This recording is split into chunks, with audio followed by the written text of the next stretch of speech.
No-go poll for today's flight. Flight up. Go, guys.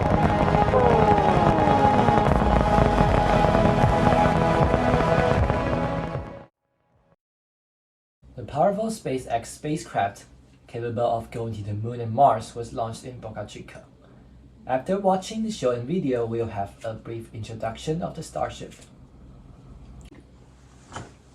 On a cloudless morning, where the sky stretched for miles, the world awakened to the illusion of another ordinary day.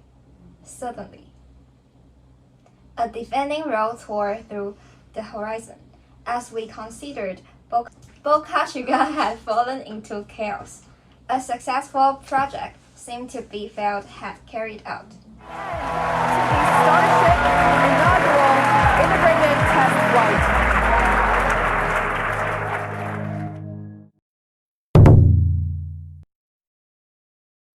SpaceX's Starship system represents a fully reusable transportation system designed to service Earth orbit needs, as well as missions to the Moon and Mars. This two-stage vehicle composed of the Super Heavy rocket and Starship. Starship has the capability to transport satellites, payloads, crew, and cargo to a variety of orbits and Earth, lunar, or Martian landing sites. Super Heavy is the first stage, or booster, of the Starship launch system powered by subcooled liquid methane and liquid oxygen. Super Heavy is fully usable and will re-enter Earth's atmosphere to land back at the launch site.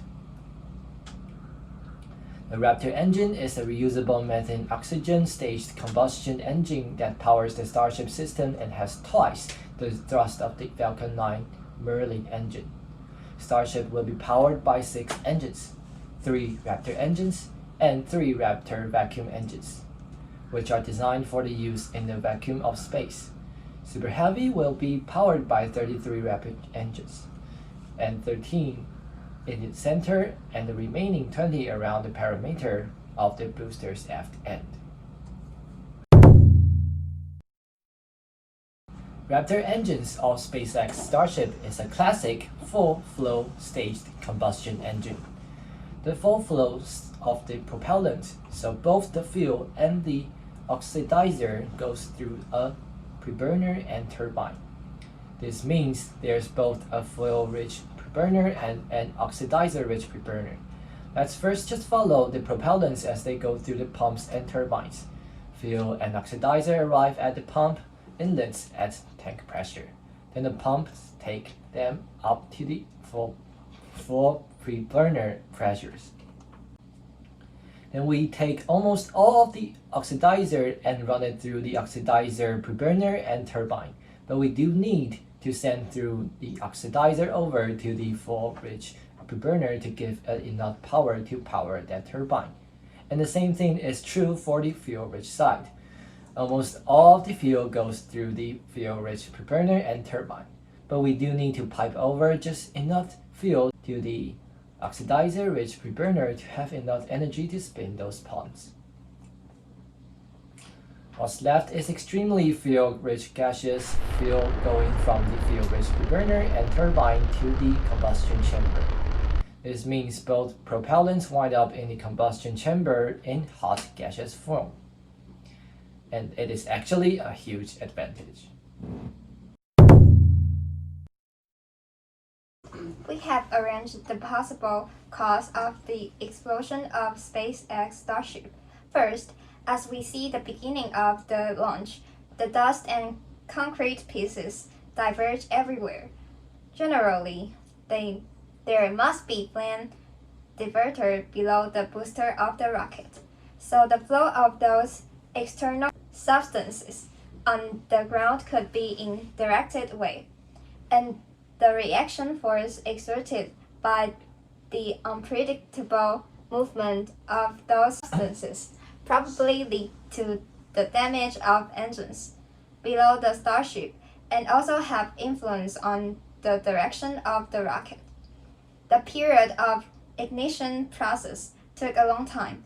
the operators should wait for the thrust to increase, then exceed the weight of the Starship, so that it draws out the time engines are exposed under the risk of being destroyed. Second, the HPU, only 2 HPU contained in the Starship, was surmised broken.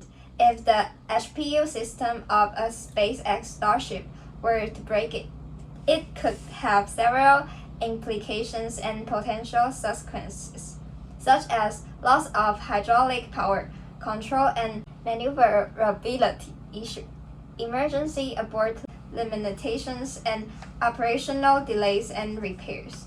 These above can probably be affected. Moreover, we have mentioned about the fuel methane, and the flame of combusting methane is unordinary. It indicates that some engines should invalid. The possible reason of the broken-in engines may be delayed ignition, resulting in a large quantity of unburned propellant igniting all at once, causing a large pressure build-up in engines, especially the combusting chamber, was designed to handle. The resulting uncontrolled combustion can destroy the entire engine. Overall, swift repairs or alternative solutions would be necessary to restore hydraulic power and ensure the safe and successful operation of the spacecraft.